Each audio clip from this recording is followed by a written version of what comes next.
I would like to warmly welcome you all to Museum After Dark, a Halloween special. How can the dead tell their own stories?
On behalf of the Department of History and Archaeology, and, of course, you are all warmly welcome to our Macquarie University History Museum this evening. My name is Professor Ronika Power, and I am your host for this evening in the fine tradition of Beetlejuice, the ghost with the most. And I am the self-proclaimed Macquarie University Queen of the Dead. Yeah, that's when you were supposed to give it up. The people who I told. High distinctions. I would like to warmly welcome you all to Museum After Dark, a Halloween special. How can the dead tell their own stories? This is the fourth instalment of the Arts After Dark series, and excitingly, the first hosted in collaboration between the Department of History and Archaeology, that we all call home, and the Macquarie University History Museum. We are absolutely thrilled that this event has been so popular across the Macquarie community, and we look forward to bringing you many more like it in future, where you will all be warmly welcome to dress up. Hey! So, I hope you've had it. Thank you, Marduk. I hope you had a chance to take in the fantastic exhibits on offer downstairs in the museum, including the Play Through History exhibition curated by one of our famous panellists, Dr. Abbie Hartman. And I hope you got to talk to some of our roaming experts about their world-leading research into the various ways we tell stories of the dead here at Macquarie University. But more on that in a minute. Before we proceed, I would like to start with the most important thing that we will do tonight, and that is to acknowledge country. I would like to acknowledge the traditional owners of the land upon which this university is situated, the Wallamadigal people of the Darug Nation, whose cultures and customs have nurtured and continue to nurture this land since the Dreamtime. We pay our respects to the Darug people, the Wallamadigal people, and any Aboriginal and Torres Strait Islander people here with us this evening. This always was and always will be Aboriginal land, and sovereignty was never ceded. This evening is all about discussion. And to facilitate that a little better, you'll see some signs around the room with a website, slido.com, and a code, 2796905. If you go to slido.com and enter that code, you'll be able to enter in questions that spring to your mind through the night. And that way, when we come to the part we're going to have our audience discussion, we can engage with those questions directly.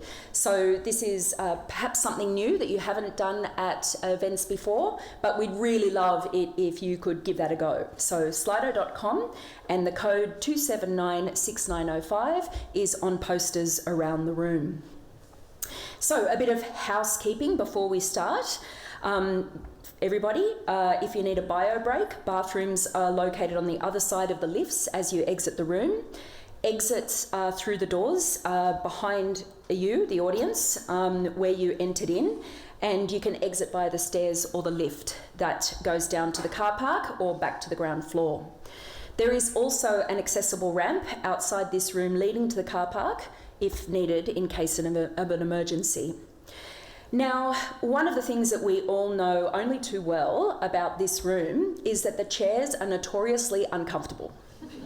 So you need to get comfortable when you're talking about the dead. You absolutely do. So if you need to shift around, move around, stand up, whatever, do what you got to do so that you feel comfortable during our time here together. But also, please note that the event is being recorded. We will be sharing the recording with you for anyone who has registered after the night. And if you would like to know about future events for the Faculty of Arts or to engage with us for any reason, please do email us at arts.engagement@mq.edu.au. Dear friends, fresh souls, this is a very special time of year. Halloween, Dia de los Muertos, All Souls Day. There is cross-cultural acknowledgement that at some time within seasonal cycles, the veil between this world and others is lifted, and we have a chance to connect with ancestors, energies, and memories of the dead. And of course, you couldn't be in a better place to do this. Museums are places where you are guaranteed to encounter the dead. Especially in history and archaeology museums like ours, every object holds a story. And behind each story was once a living creator, owner, or user. But what are these objects? And actually, should everything you encounter in a museum be considered an object? How can we make sense of the material remains of the past in ways that honour the people, the cultures, and the environments they came from? While the dead can no longer tell stories about their possessions in real time, archaeologists, historians, and museum experts act as kind of mediums to talk about their purpose and meaning in both the past and, really importantly, in the present. But whose stories are we actually hearing when we visit museums? How can the dead tell their own tales? We couldn't be in better hands to navigate these curly questions tonight, thanks to our panel of resident Macquarie experts. I am honoured and delighted to introduce my phenomenal and formidable and supernatural colleagues. Dr. Abbie Hartman, say hello, Abbie, is an expert in historical representations in video games who can advise us on the importance of getting death right in this pervasive medium. Associate Professor Alison Holland, give it up for Alison, is an expert in Australian history who can share how she builds relationships with the dead by engaging with their archives. And last but not least, I promise not least, Professor Javier Alvarez-Mon is channeling Marduk this evening, and by nature Marduk is an expert in ancient Near Eastern art and archaeology who can share strategies about how to reconstruct the lives of the dead through their visual and material culture. Please honour Marduk before he gets angry. Satisfied? For the moment, satisfied? Okay. So you were all given an assignment before coming here this evening, and I do hope that you did your preparations. You were asked to watch my TED Talk on doing death differently, and yes, there will be a quiz. Okay? Get ready. So through this talk, you saw that I am passionate about applying the lessons from the historic dead to improve the quality of living and dying in the present. My expertise, my research expertise, is biocultural archaeology. And what this means is that I study the remains of individuals from the past using scientific methods. And I then interpret that data in conjunction with every other aspect of the archaeological and historical environmental records to provide more holistic narratives about the lived experiences of individuals and groups from the past. And I have done this in many, many contexts: Egypt, Malta, Kenya, England, the list goes on. And if you want to hear more about that, then of course, please do come and chat to me later. So in light of tonight's discussions, I can share that I help the dead tell their own stories by studying their bodies and every aspect of their burials or places where they were discovered in the archaeological record.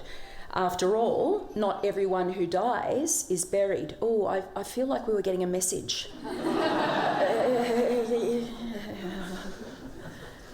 I am interested in the lived experiences of people from the past, which naturally includes their deaths, which then naturally includes the ways that their bodies were disposed of.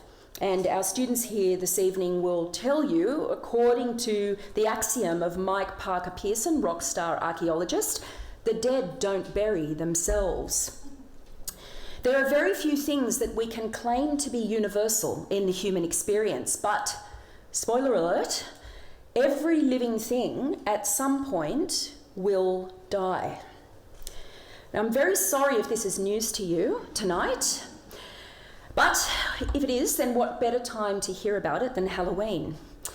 This is what we call a biological imperative, and the cultural imperative is that dead bodies need to be dealt with if they are around other humans due to the inevitable and generally unpleasant effects of decomposition and decay. These biological and cultural imperatives provide a vast platform for research, and we are fortunate in the Department of History and Archaeology to have Australia's largest concentration of historians and archaeologists who directly or indirectly are studying the dead from across ancient and modern worlds. In my case, I am delighted that 4 members of my own research group are here this evening. You may have met them downstairs, and I will ask you to stand. Our roving experts, Dr. Mary Hartley, stand up, round of applause, who studies animal bodies and burials. One of our most senior PhD students, where is Genevieve Laban? Where are you, Evie? There she is up the back. Big cheer for Evie, who is supervised by Marduk and myself to study witchcraft in Mesopotamia. And one of our newest PhD scholars, where are you, Caitlin Hendry? She's attending to the Anglo-Saxon child and infant burials that she studies. And one of our best and brightest undergraduate students, Ali Doubleday. Stand up, Ali! Who is studying Minoan burials for her Bachelor of Archaeology capstone unit. Thank you so much. So as these cutting-edge scholars show, if you want to study the dead, Macquarie University is the place to be. We're here tonight to explore the concepts of museums as places for the stories of the dead, and one of my own research projects does this in the most literal sense. With Dr. Melanie Pitkin, Senior Curator of Antiquities and Archaeology at the Chow Chak Wing Museum, University of Sydney, we are the co-directors of the Human Remains Research Project, which undertakes innovative approaches to caring for ancient human remains at the Chow Chak Wing Museum.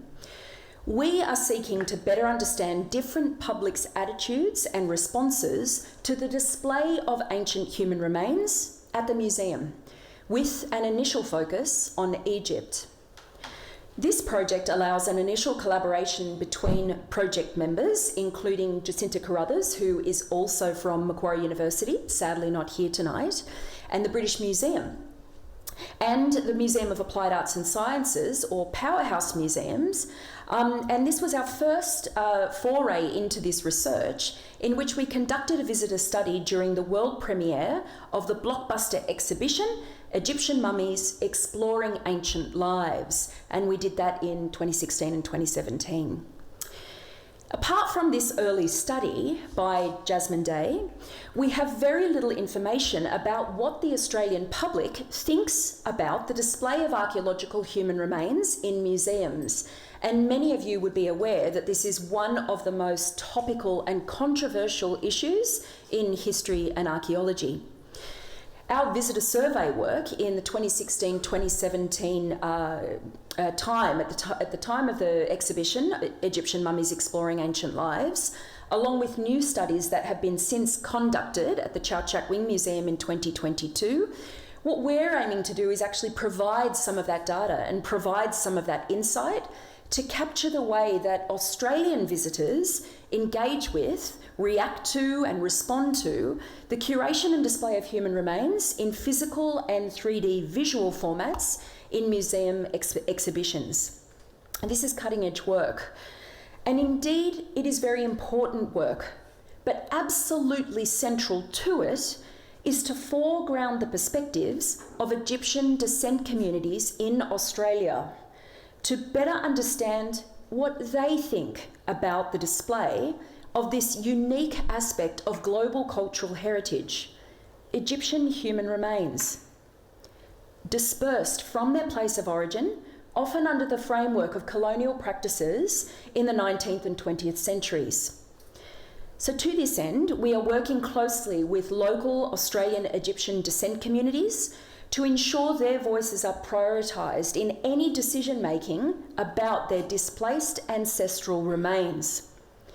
To date, the topic of human remains has formed part of a weekend of intensive focus groups held at the Chow Chak Wing Museum with Egyptian community members from Sydney, Melbourne and Adelaide. We've produced a co-written discussion piece for Egypt's largest online media platform in English called Egyptian Streets. Go and check it out. And we've also hosted a meet and greet for Egypt followed by a survey with people identifying as Egyptian from the local Sydney area. The Chow Chak Wing Museum has also appointed an Egyptian museum professional on their staff, and we also facilitate a lively and active community WhatsApp group to ensure that community is constantly involved and constantly engaged.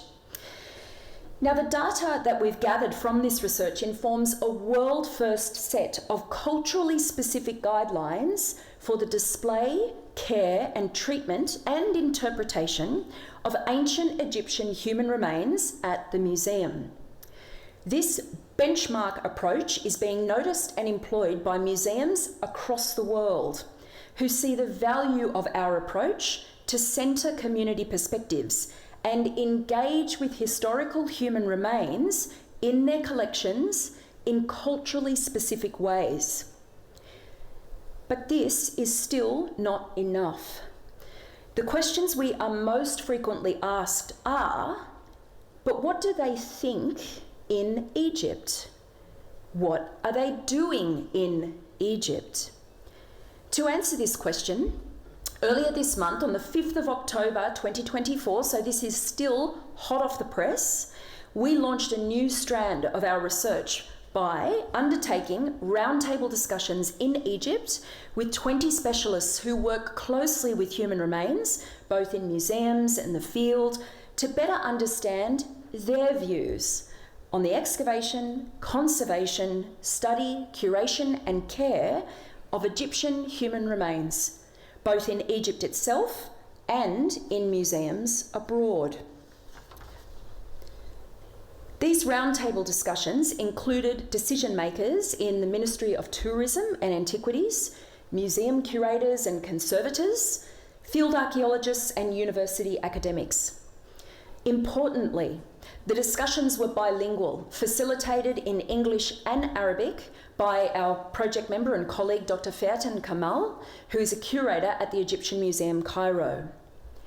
This was the first time in history that such discussions were held in Egypt. And we are still processing the data from just, as I've said, a few weeks ago. What we can share at this stage, some preliminary observations, is that Egyptians care very deeply about how their ancestral remains are curated, studied and displayed in their own country and overseas. Contrary to some beliefs, they do see them as their ancestors and feel a profound cultural connection. They unanimously agree that bodies are not artefacts. They are real people and need to be engaged as such wherever they are held across the world. They also unanimously agree that if they are on display, that the only respectful way to do this is by telling their stories. And the only way to do this is through ethical scientific research of their remains. Otherwise, they say, they should not be excavated in the first place. This ethical position forms a thread that I think will run through our discussions this evening. So now I think it's the right time to bring on some panel perspectives. And before I do that, I'm just going to remind you about the website, slido.com. You've got the code posted around the room. As we are discussing, please do post your questions through the app. Now, I may research the bodies of the dead, but one of our panellists does something I consider even more personal and maybe even controversial. She reads their diaries. Associate Professor Alison Holland, you have spent your entire career in manuscript and archival collections, reconstructing histories of people, both individuals and groups, many or all of whom are now dead. You get to know these people really well, their most intimate thoughts and experiences. I would love it if you could share with the audience a brief example of your work, and please sketch out what you see as being the responsibilities of your research to both the living and the dead.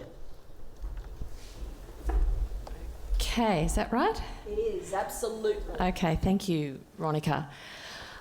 So I think in terms of, Ronika said I've spent my whole life in manuscripts and archives, so I actually started my working life in a museum, but I did I started my academic journey by actually doing some research for somebody else, another academic, who was a historian. And she asked me to go and do some work in the State Library and the Mitchell Library in Sydney. And I was doing some work for her, and I opened this box, and I came across this communication between two women, one of whom I'd actually heard of before. She's a famous Australian feminist. Her name is Jessie Street. And the date, I looked at the letter, it was dated about 1961. And the conversation in the letter was all about the papers of another woman. Oh goodness, have you heard what's happened to Mary's papers? What are we going to do about it? What do you propose we do? I don't know, said the other person, who happened to also be an Australian feminist activist as well. Both of these women, by the way, this was a communication that was on a letterhead of a group called the Council for Aboriginal Rights. So I knew it was a sort of an advocacy group. And so I was reading this, and it really piqued my interest. I'm thinking, who is this person? Why are they talking about her papers, and why is it such a big deal? And what happened? And who is this Mary? And literally, that was the start of my own academic journey, and it took me to a lot of places. This one box, this one communication between these two women, and so I tried to, for my PhD in the end, was trying to locate what this was all about.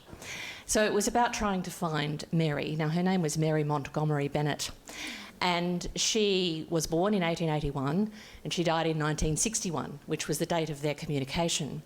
And in the course of trying to trace her, I discovered that she was the daughter of the most wealthiest pastoralist of the 19th century Queensland frontier. So he owned huge swathes of land on the Queensland frontier, and he dispossessed a group called the Dullaburra. when I started to do, so I'm kind of just, you know, searching around, trying to locate this Mary.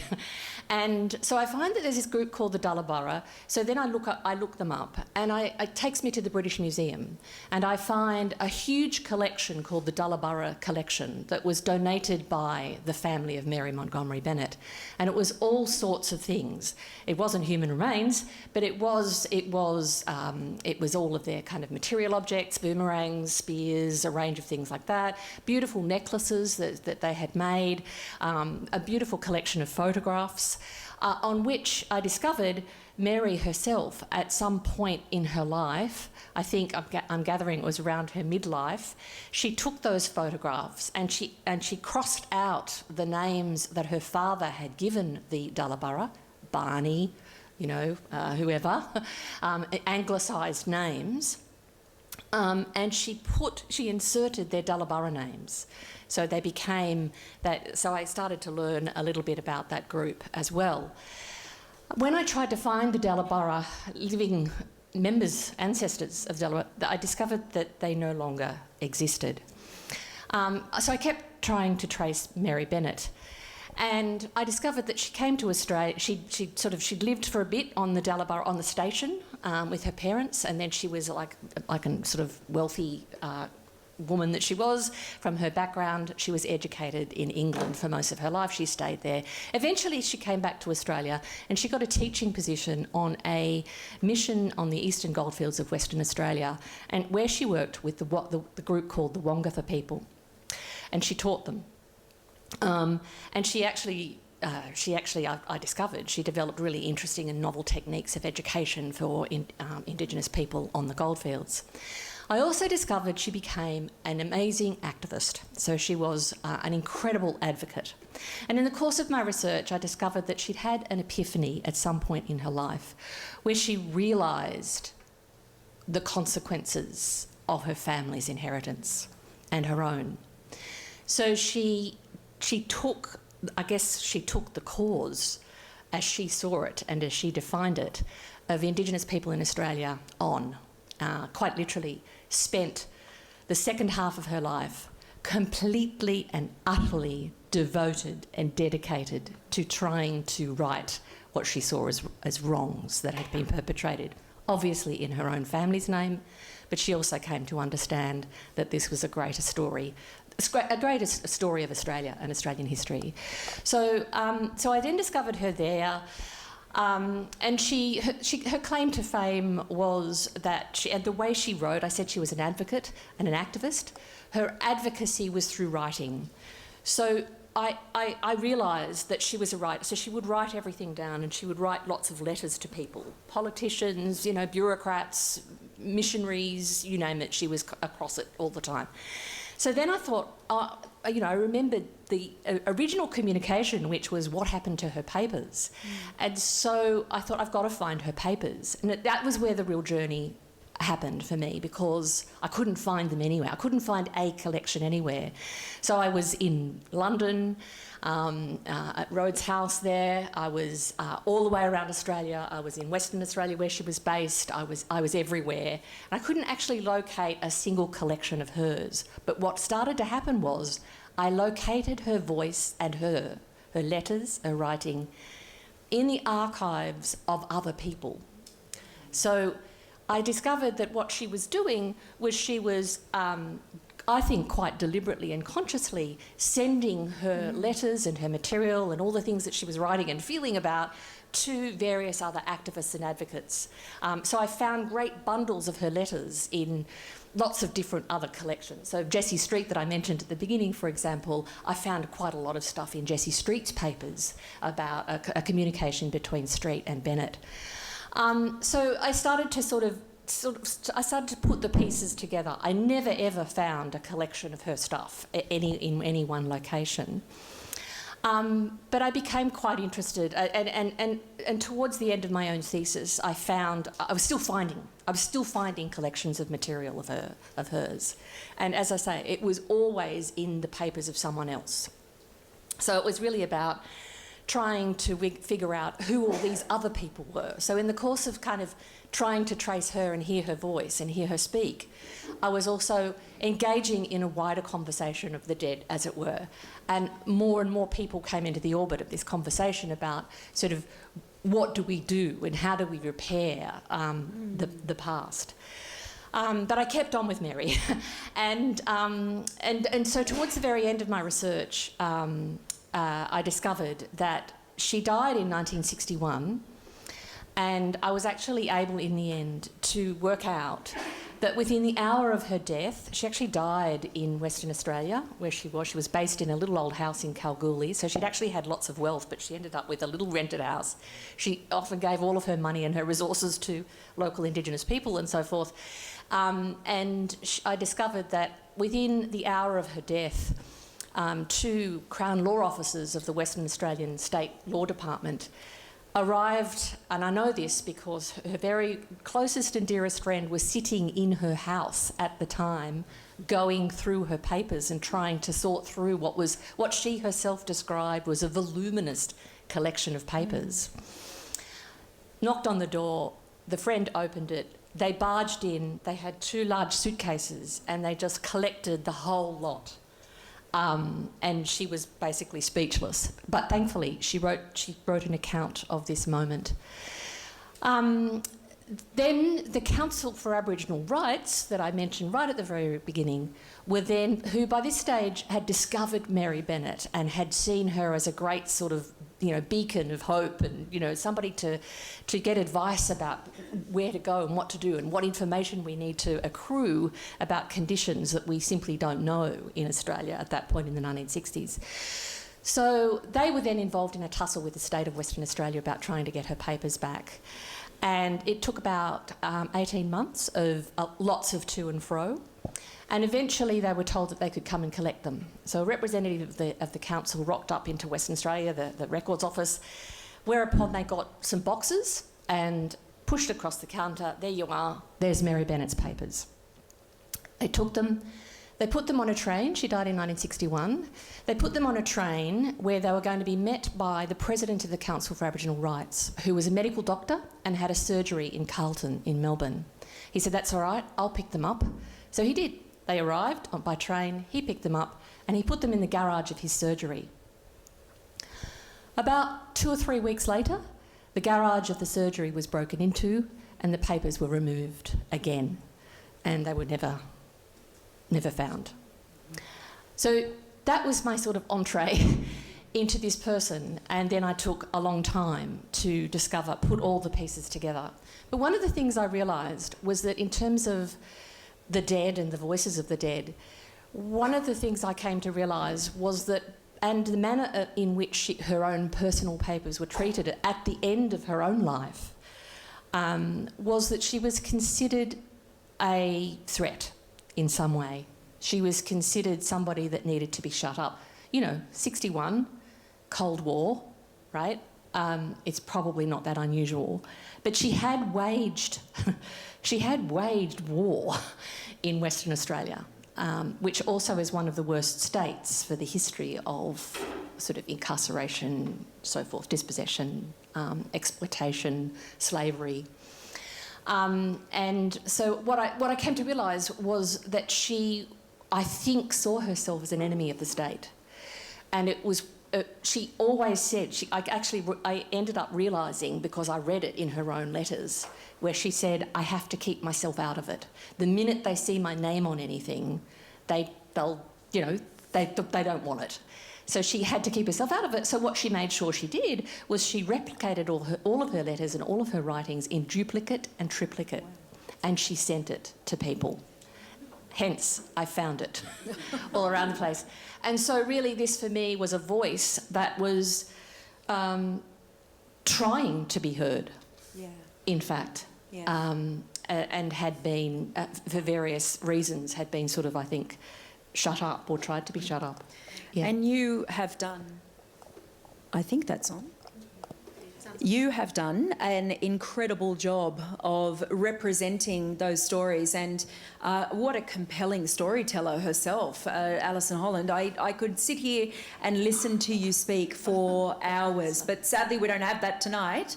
But I think that what you show absolutely is that archival research, although not without its challenges, is a relatively straightforward way to access the stories of the dead. Indeed, for historians, of course, and archaeologists as well. But I think sometimes us academics need a little bit of a reality check when it comes to understanding how the general public access and even use historical knowledge. Dr. Abbie Hartman, it's not all about archives, libraries and museums, is it? No, it's not. Just to test the room, how many of you guys actively play video games? Okay, yeah, that's a pretty good sampling. Yeah, okay. It's right, you don't have to call yourself a gamer. You can just be someone who plays. There are 3.09 billion players worldwide of video games. That's the latest estimate. It's about a year and a half old. And a lot of the games they're playing are games about history. They're what we'd call historical games. So games that model kind of historical events, people, places, or systems. That seems fine, right? I mean, people engaging with history, great. That's exactly what we want. That's the purpose of a lot of public history. The problem with video games, and this does depend on the game, is that people tend to be less critical of them. So I would suggest that when we read something like a monograph, not that most of the public will, in all fairness, if we read a fiction book, if we watch a film, we kind of look at that and go, okay, that's not accurate. You know, I can see that, yeah, maybe Gladiator isn't quite like that. Spruiking for Gladiator 2, can you tell? What we don't tend to do is apply that same critique to video games. Right. Which maybe is fine, but we know that people do use historical games to get their history. So a 2021 survey from the American Historical Association, in my defence, they have the same acronym. The kind of stat they came out with was 11% of respondents had engaged with historical video games specifically to learn history. That's incredible. For contrast, 6% of respondents had engaged in college courses to learn history. Sobering. Yeah. Huh? So, I mean, a lot more people were watching film. I think it was closer to 70% of respondents had watched historical film for the same reason. We know that's still really big. But for me, that's also very telling. Yeah. And it makes me wonder, what history are we getting from these video games? Yeah. Because I'm not a huge gamer myself. I do spend my whole life writing about video games. But I do teach a lot. And one thing I've noticed is that students sometimes come into classes with kind of funny ideas about certain bits of history. So they can tell me exactly what weapons were used in a World War II battle. And they're really good at knowing if I get dates wrong, which is I get all dates wrong. So I've just should stop trying. What they're less good at is telling me the lived experience of soldiers on the Western Front. Yeah. They're less good at being critical of the sources they're receiving, because that's kind of not what video games encourage us to do. Yeah. Right? They're fun, they're shiny, and of course they represent death a lot. And why is it important to get death right in those contexts? I mean, what are the consequences if that doesn't happen? I mean, I guess that's kind of where my research career is starting in a lot of ways. Really? Yes, yeah. What a good segue. We didn't practice this at all, can you tell? But basically, I mean, we know historical video games can't be accurate, right? And we shouldn't expect that from film. We shouldn't actually expect that from anything that isn't like a public history institute like a museum. They should be accurate. Right. But we do know that people learn from these games. Games are incredibly good at teaching. They have to be, because if you play a game and you can't learn the mechanics, you don't play it. It's boring and difficult and you stop.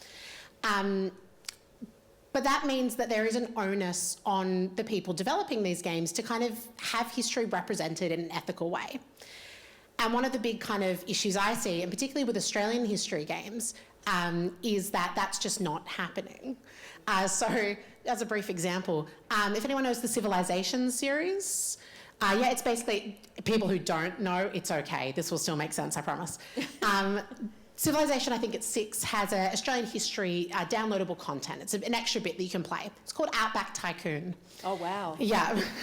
So it's all about economics, and it's about settling Australia, but they have more or less removed any First Nations perspectives, except for kind of one bit. At one point, you level up, basically, and you get a choice between economic policies. And so I was like, great, okay, cool. Old Parramatta Road. All right, cool. Someone did some research, figured out Old Parramatta Road was one of the earliest trade roads. Yeah. Sorry, I'm good. I'm loud enough. I don't know why I'm worried about the mic. And I was like, yep, that makes sense. And then the next one that I could choose between was Terra Nullius. Oh, gosh. Yeah. So, Old Parramatta Road or Terra Nullius. Oh, my gosh. And the game, up until that point, had other problems. Has a very haunting soundtrack of like a didgeridoo overlaying Clancy of the Overflow. It's kind of amazing. Click Go the Shears is in there too. Oh, my goodness. But what struck me was this clear... So, for context, Firaxis Games, who is the developer, they're an American developer. They're American kind of... when like American First Nations people are represented, that's actually done pretty well. They clearly just Googled Australian history. Wow. Like that would be... I mean, if anyone from Firaxis Games is listening, I will still take a job with you, but I won't Google. But that to me was this complete disconnect. And of course, video games have a global audience. Australia is a very small market for video games. So therefore, people who know this history and could question it are a very limited number. But there was no one kind of, I guess, enforcing that rigour or making them question, well, what does this actually mean? And to me, the kind of logical conclusion is that people who play that game who don't know anything about Australian history already are just going to assume Terra Nullius is linked to pastoralists, because that's the context you're given. They're not going to understand the kind of very deep, very real and very ongoing effects of that kind of ideology. Yeah. And that's kind of horrifying. It is. It's a huge ethical issue. Absolutely. So one of the things I'm doing at the moment is working with Australian historians to kind of figure out what we do about that. Yeah. Because there are so few Australian history games. There are about 6. One of them is called Straya. Oh, so just for context, I mean, it's like a first-person shooter, but I have to count it because there's only 6. There's cringe from the audience. You kill animals, if that helps. I don't know. All the poisonous animals. And so we actually can't afford to have any representations that aren't great, and there are none that are great. So yeah, that's kind of... It's hard, I think. Video games feel like a really modern thing. Yeah. And they are. I mean, 1972 was the first commercial video game console. But they're dealing with actually quite age-old questions, and ones that as historians and as archaeologists we're not quite clued into yet. And they have real implications for our lives today and tomorrow and in the future. Absolutely. And more they're being used in formal education settings by people with the best intentions, but aren't trained in the rigour of history to know what needs kind of mediation and explanation and shaping. Well, thank goodness that you're doing this work. It's incredibly important. I mean, I'm showing my own ignorance here, but Abbie, are there any video games that engage with ancient Mesopotamia? Weirdly, yes. I feel like Nebuchadnezzar, is that an ancient Mesopotamian thing?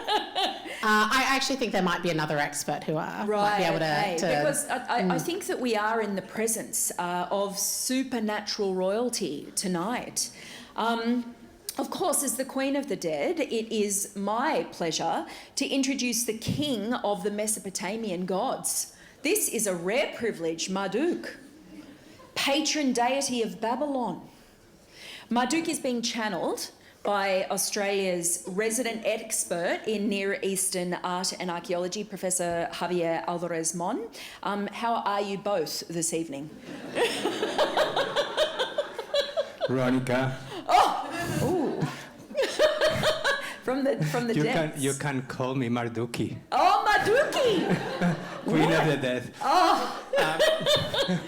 Your name is actually Ereshkigal in Sumerian. Oh, thank you. If you wanted wanted to know, now I think you that know. Sounds like a good tattoo. And it's not a secret. Okay. I have many secrets, though. Oh, I know. Well, I hope we're going to be able to access some of them this evening. Yes, and fortunately, I cannot look at you directly, not because I'm not not because I am not attracted to you, it's mainly because of my outfit. Okay. Well, it's probably a good thing because I've often been told that if people directly look at me, they'll turn to stone. So we'll figure it out. But one of the things that I think is so important about you is that you are a global expert in Ilam. And I'm wondering if you can tell us just a little bit to set the scene about why Ilam is so important to global history and archaeology. Well, thank you. It's the best kept secret. It is. Should I share it with the audience? Please. Well, the secret is, there's actually no secret. That's the secret. Well, look, when I graduated as a PhD student, I came out of the University of Berkeley in California, and I was an archaeologist with a degree in archaeology, and I thought I would spend my life with a shovel going around and being an archaeologist. But I made a mistake, or maybe it was, the fortune, the gods led me to it, to become a specialist, to study in Paris at the École du Louvre with a world expert in Elamite art, which his name was Pierre Amier. Pierre Amier died 102 years old. So the nature of the people I relate with, yes. That bodes well for you. Exactly. So I had studied with a world expert in Elamite art, and I studied archaeology with a world expert in Persian archaeology. His name was David Stronach.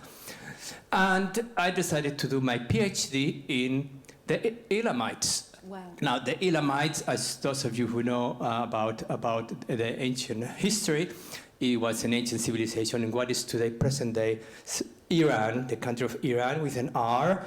And it was in 2003. And I just got a Fulbright from the American government to go to Iran and to look for, to compile the material culture of Iran. Now, I back up a little because those of you who are old enough remember there was a revolution in Iran in 1979.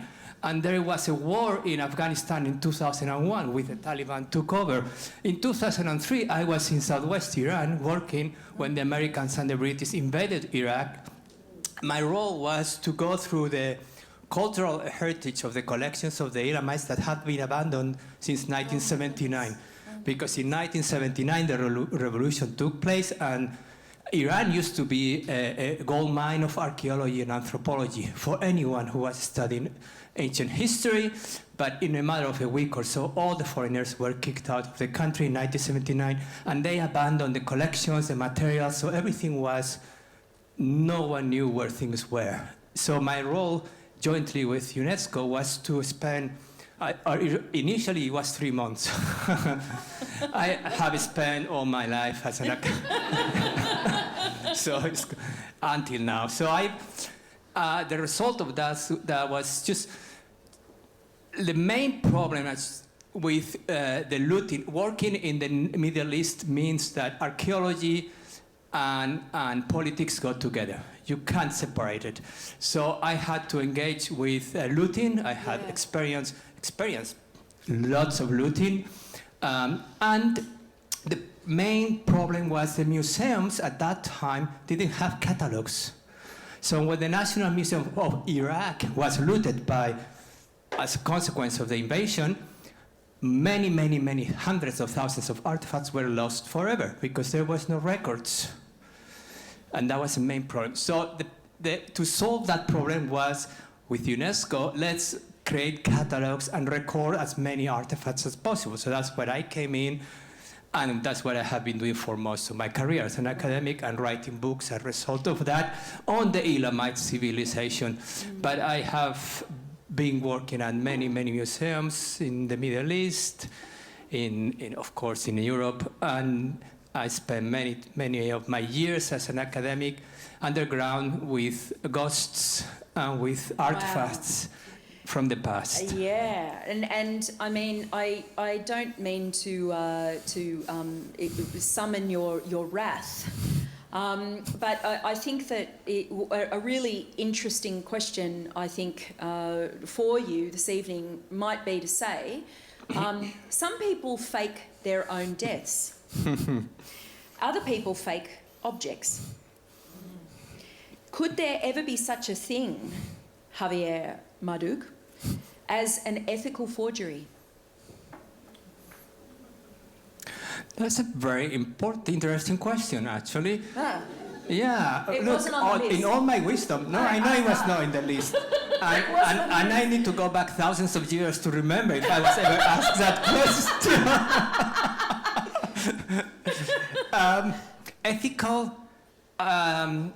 Ethical forgeries. Well, let me preface something that most of the audience may not know about, which is that in the field of studies I work, of ancient Near East, there's a very, very large percentage of forgeries. Many of those forgeries are introduced into the market of antiquities, into the art market, and they end up in collections. They are being published, studied by scholars and students, and they become part of the historical record as the real thing. And we build up our historical past based on artifacts that actually are not real. So that's a huge problem, especially in places where the collapse of authority and rules and regulations don't take place, so you can, I let you imagine as much as you want. And the problem is the market. We are talking about the market, meaning lots of money in that market. Now, is the possibility that forgeries can be ethical? Yes, there's a window of opportunity there for us to discuss. Yes, which is once we recognize they are forgeries, then we can actually tell the story. Mm-hmm. Because the main problem that we face is that we don't know. We don't know whether a forgery or something has been included into the record. So therefore, you have to have very high degree of expertise to point your finger at a forgery. Expertise and courage. Because you may lose your job. I love that diabolical laugh. I do. You do it so well. Thank you,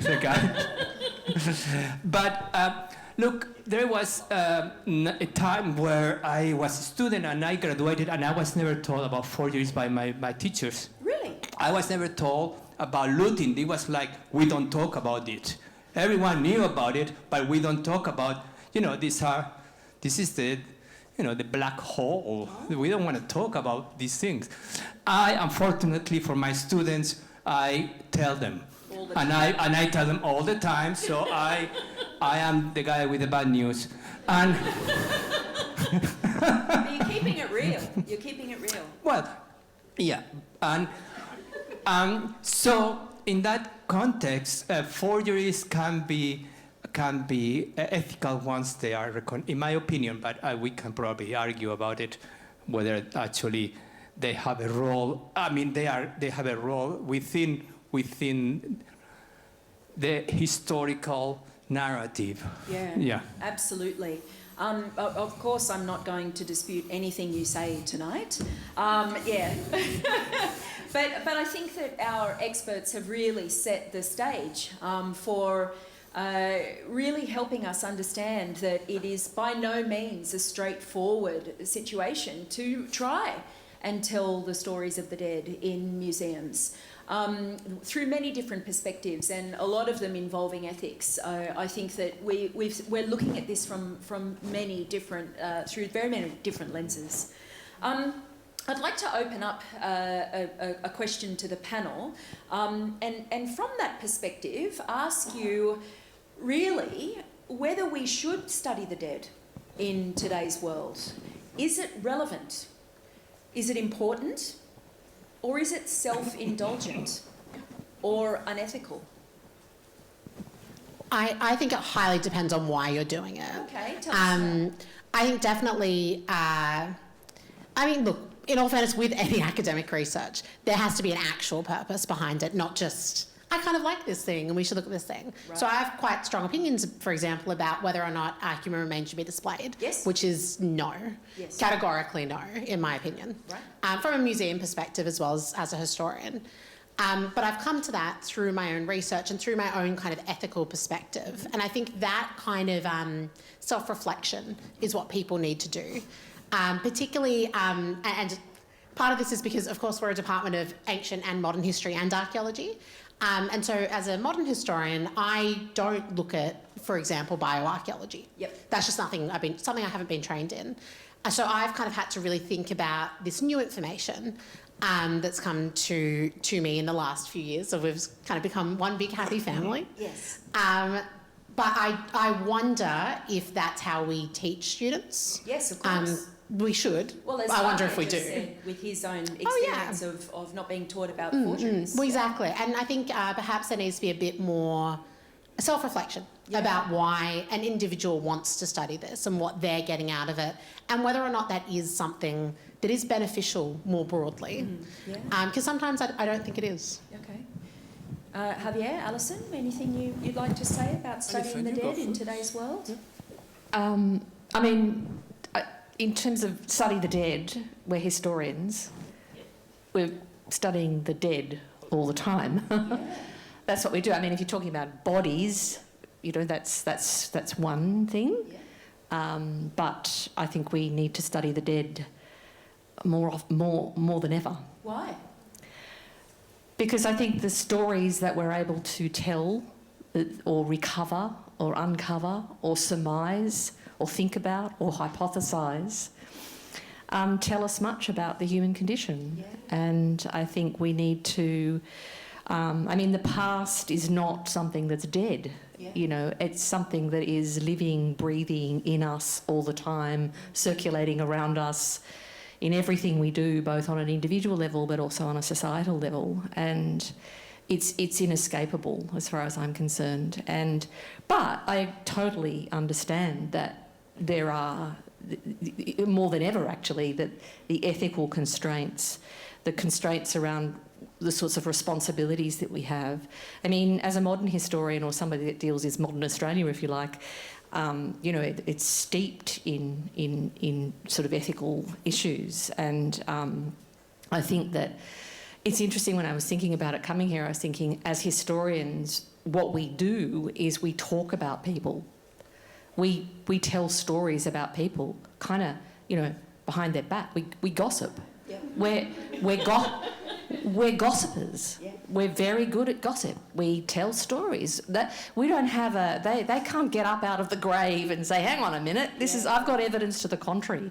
Yeah. Or there's no court that says, you know, no, the story you're telling is wrong. Or they can't speak to us. They can't speak to us. So we are constructing stories, but I think we need to, I think that's why, I think we need to really understand that. Yeah. And so as fellow humans, we need to approach whatever we do with an understanding of humanity as much as possible. Yeah.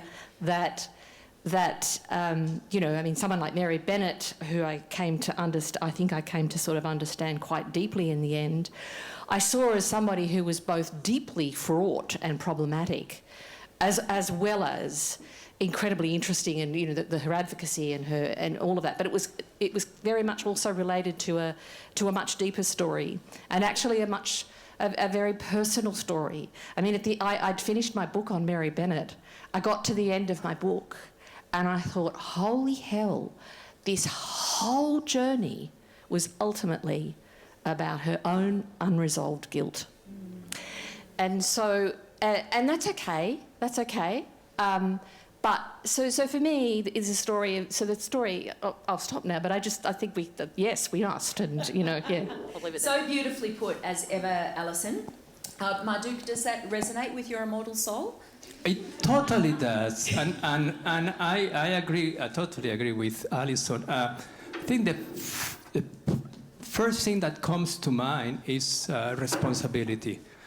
I think it's a huge responsibility for us as historians to pretend to represent the past, because we don't, except for me, we don't know everything about the past. Oh, yeah, true, Madhu. Yeah. See? You do. Yeah, I do. But we only put bits and pieces together, and then we create a narrative of those bits and pieces that we call material culture, whether it's textual evidence or artifacts.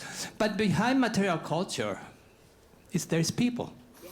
Now, to different degrees, the big responsibility is, okay, how do we represent other human beings? Yeah. And what do we learn from them?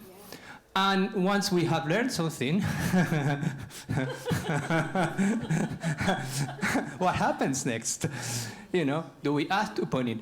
Now, so there's a trail, and then there's the emotional aspect that we don't like to talk about, I think, because we are scientists, or we have methods to study the past. You know, that's we have all these things that we learn, but there's the aspect of how do we engage emotionally with the artifact and with the ghosts, the people that made those artifacts, and the links and the connections with our own links, because we are the last link in the chain of humans. We don't know what's going to happen next. I could tell you, but I'm not going. Please keep us hanging. Yes. Please keep us. But we're the last chain, and we can say for certain that our previous generations had done an amazing job, because we are here. We're talking about them. And we are talking about them, and we can, gossip and do all kinds of things, play video games and all. So it's because of them that we are here. Now, if we go back in time, I don't know how many links in the chain, we will realize that maybe in the year 10,000 BC, there was only 1 million or 10 million people in the planet. So what happens with those links? How do we acknowledge and recognize the links with the ancestors? Can we? How do we it? How do we do it at the individual or at the collective levels? Yep. So that's where I think, for me, becomes interesting. Yeah. Profound reflections from the panel, and I think that, if there was anything you could tell us about the future, apart from the lottery numbers, if you're willing, it certainly is that what we do is incredibly important, and indeed it is the pursuit of knowledge about the dead that provides us with extraordinary means to actually understand the present and create better futures. I'm going to turn to my colleagues who are... okay, so Yvonne, I think you've got some questions from the floor, and indeed, I think if you can... are people still able to submit questions? Okay, so... Oh, okay. I'm taking an iPad. All right, thank you so much. Okay. How many upvotes they've got. All right, so we've got... are they at the top? All right, good. By the way, this is Dr. Yvonne Inall, who is the brainchild of tonight. So round of applause. We love you, Yvonne. We love you. So there are... I think there is some very interesting questions about here, that sort of coming from our brilliant audience. Oh my goodness. What is something that I think applies to the whole crew? What is the darkest event in history, and what lessons should we learn for future generations? Oh my goodness. Well, I think we would probably each be able to tell something from our own cultural contexts. And I mean, I'm sure there's a game for every single one of them, Abbie. Whoever asked that question, fantastic. But obviously hard to answer. If you don't mind, I might talk about the game that has affected me the most, in terms of the history it's presented. Sure. So there's a game called This War of Mine by 11-Bit Studios. It was released in 2014, and it's about the siege of Sarajevo. But the kind of, difference with it is it's about the civilian experience. So you basically play as a group of civilians, and you have to keep them alive during the day and send them out to scavenge for food, resources, etc. at night. Simple premise, right? Feels very video gamey. The difference with this is both you can't save, you have to complete a whole day, which is unusual for video games, but also it deliberately gives you ethical imperatives. So one of them that really, like, I'm not going to be able to articulate it very well, but deeply upset me, was there's this a place you can go called the Quiet House. An elderly couple lives there. So basically you can go and it's really easy to steal from them. They don't have any weapons. You have to make the choice to steal from them. And on one hand, if you're playing a video game, it makes sense. They have a lot of resources, they've got a lot of food, they've got a lot of medicine, that's stuff that's highly sought after in this game. That's beneficial for your group if you steal from them. But if you choose to kind of make the good video game choice, your characters become depressed. It's really hard to get them out of it. They can choose to leave the house that you're living in. And if you go back to the Quiet House, that couple's died. Okay. And that to me was, I think, this is like one of the first games I ever wrote about. And I just was blown away that a video game could have that nuance. Wow. And kind of put you boots on ground in that situation and make you question what you would do if you were faced with that kind of ethical situation and that moment of civil war. Yeah. And I mean, gosh, that has a huge implication for you in the present and people to have those reflections and thinking that old question of what would you do? Yeah. I never steal from them, just so you know. It's too sad. Yeah, I think if I was to respond to that question, I would say of all of the things that I have studied, the thing that has been the most confronting for me was a study that I did in 2013 in Turkana in Kenya. And I was part of a group that studied a group of individuals who were massacred on the Paleo Lake of Lake Turkana in 10,000 BP. And they were subject to, according to the analysis of their skeletal remains, which I conducted, they were subject to a range of attacks. They were massacred.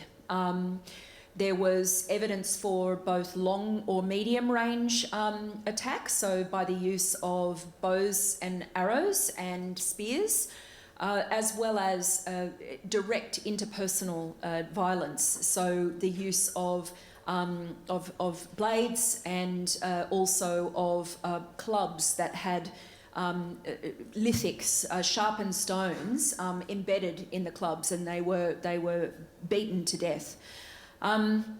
This was particularly confronting because it was a group of around about 30 people, and they were represented within them every demographic aspect of society. Men, adult men, women, children, and there was even an example of an adult woman who was bound at the wrists and the ankles, and she had a perinatal fetus in her abdomen. And the reason why we believe that these people were massacred in such a brutal way is because it tracks directly against what we know about climate change in that context. And we know at that time that there were profound resource shortages for the communities that were living around the Paleo Lake Turkana.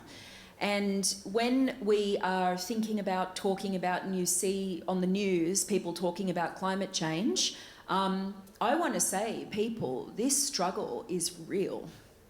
This struggle is really real. And we have a microcosm story, which, if I may humble brag, was published in Nature in January 2016. I encourage you all to go and read it and to share it and to tell people this is what we are staring down the barrel of. And who knows how that may all turn out. So I think in terms of my studies of the dead, that was pretty profound.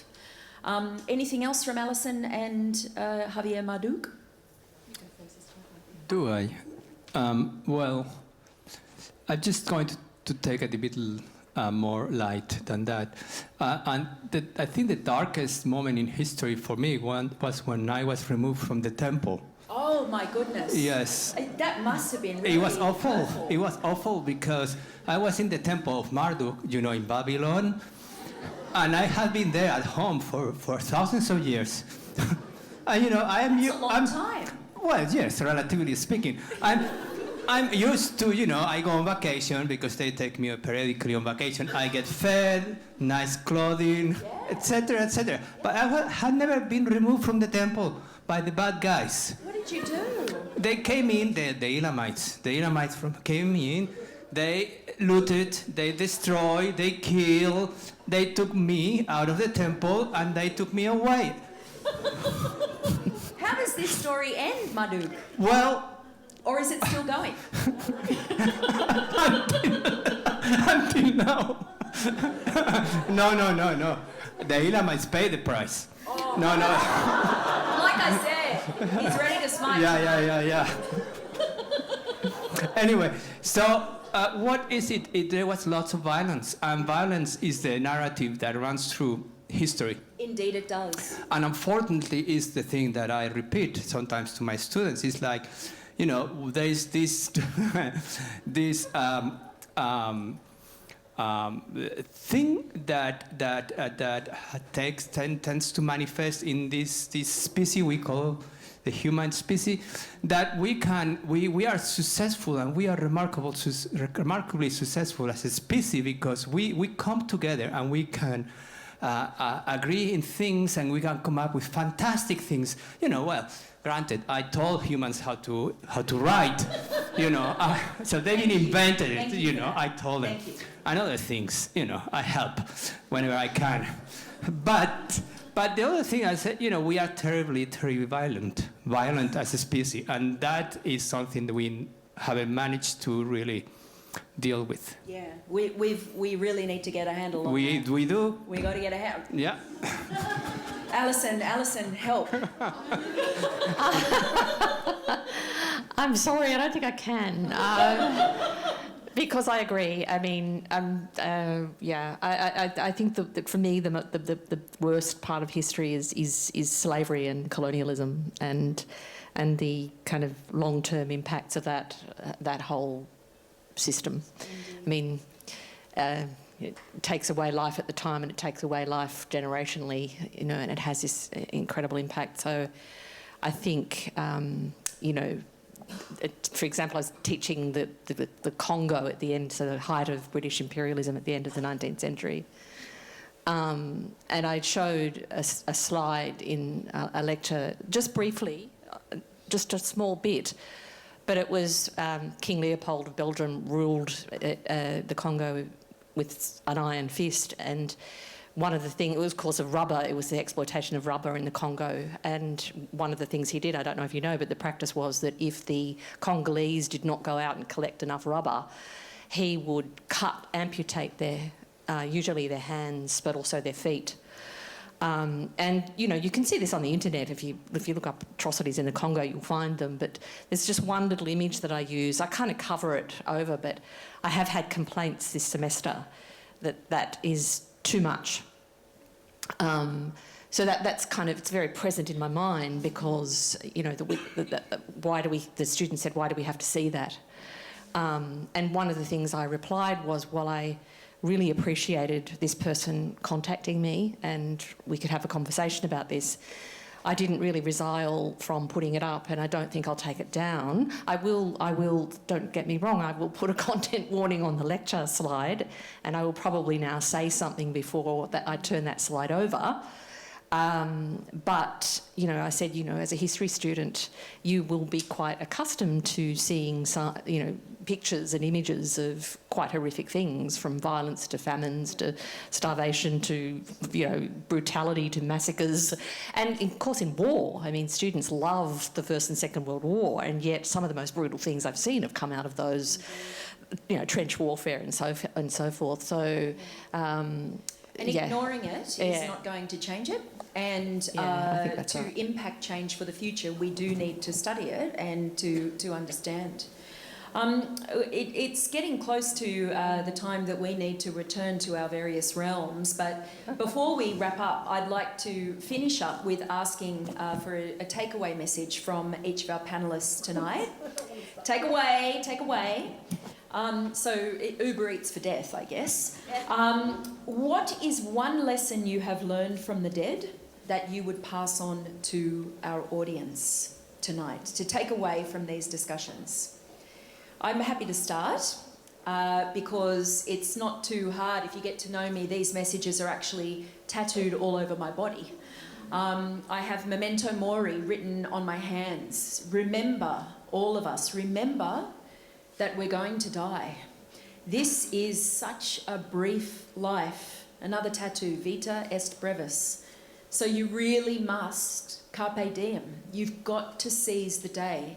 If it's the one thing that particularly the long dead tell me, I see the faces of people who have not seen the sun for thousands of years, and that is what they say. RKP, life is so short. Make it count. Make it count. Thank you. Seriously, people, seriously. Marduk. This modern technology, it's so unreliable. Your godly voice echoes through the heavens. Why do you need this microphone? Thank you. Thank you. I'm just... From my academic background, and being a 21st century human being, yes, as well. It's a big clash. It is tremendous because in this you cannot avoid the mirror, and I think as historians or anyone who likes history, at some point or another you are looking at a mirror. But what I mean by that is that you ask questions about the present and about yourself within the present and with the experience of being here and now in this. And there's things that happen. But for me, the mirror is that, regardless of whether you are somebody who has a faith or are secular, we live in a society that struggles to determine the relationship with the ancestors. Yes. And what societies I study is the opposite. It's totally the opposite. The ancestors not only are there in spirit, but they are under the house. Yeah.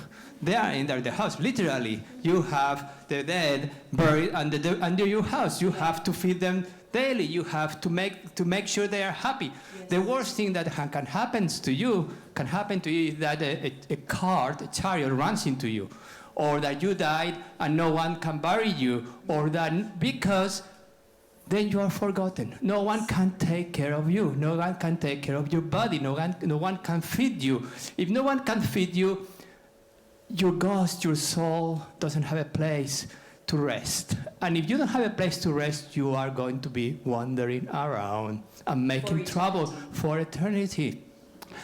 And therefore, the worst thing that can happen to you is that for them that you are forgotten.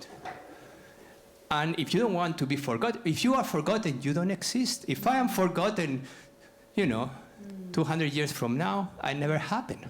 Oh, well, you're doing but well I know. There is movies, they are filming here. But there's no good... I have bad news for you.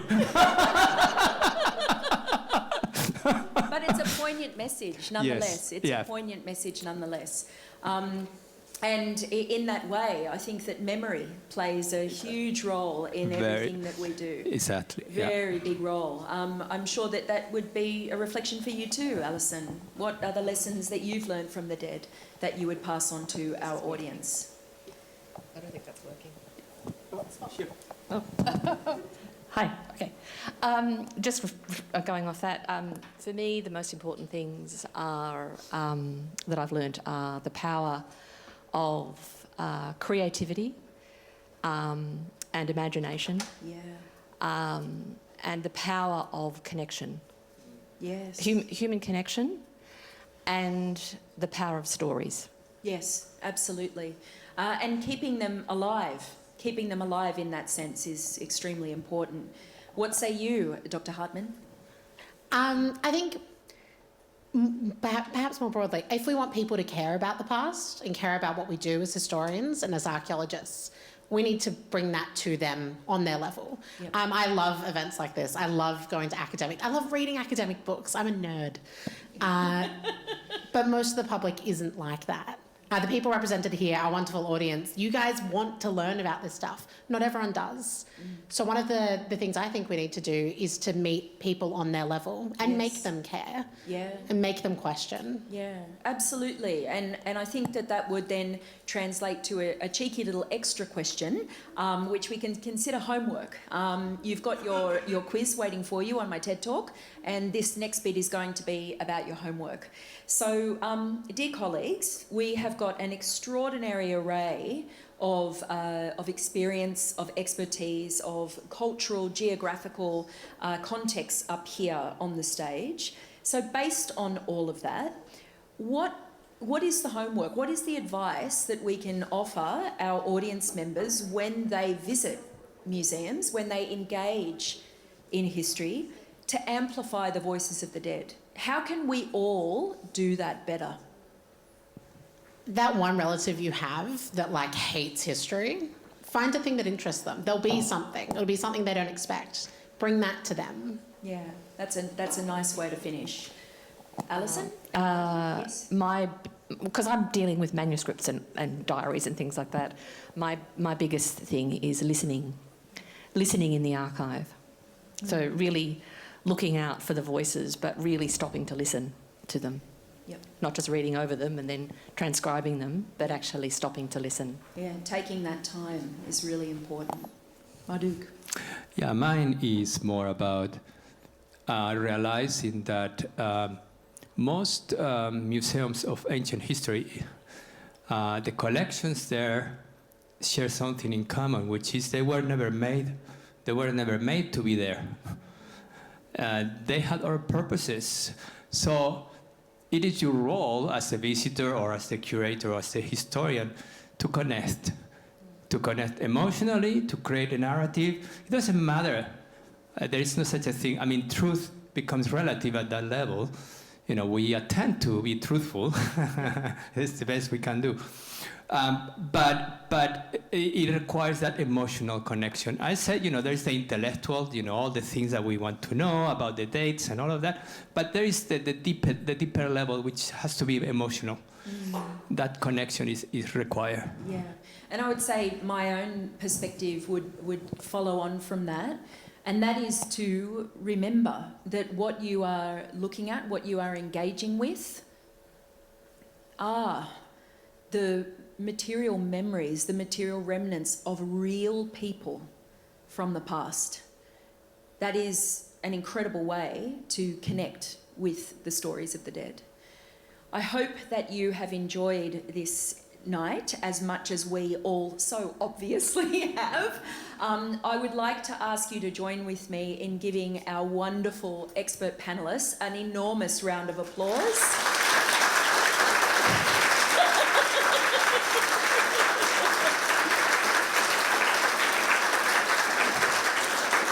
Dr. Abbie Hartman, Associate Professor Alison Holland, and Maduk, channelled via Professor Javier Alvarez-Mon. You are phenomenal and I adore you even more. I'd also like to thank our wonderful roaming guest experts, Dr. Mary Hartley, Ali Doubleday, Caitlin Hendry and Genevieve Laban. Thank you very much. And a huge thanks to our organisers, Dr. Yvonne Inall, as I have already flagged, from the Macquarie University History Museum, Gemma Ryan, who works with us in the Faculty of Arts for strategic projects, and of course the MQ events teams and group marketing teams, we love you. And of course our absent but also some way, in a godly way, omnipresent Professor Malcolm Choate, the head of department, who also has been really critical in bringing all of tonight's festivities together. So, of course, the last thanks needs to go to all of you for coming along and joining us in this fantastic and freaky discussion. I really hope you enjoyed your time here with us tonight, as you have seen that we most definitely did. I hope that it has actually prompted you to think about death, even just a little bit differently. And I hope that this has piqued your attention to peek beyond the veil of death a little bit more often in your life. Welcome to our world where every day is Halloween. Thank you.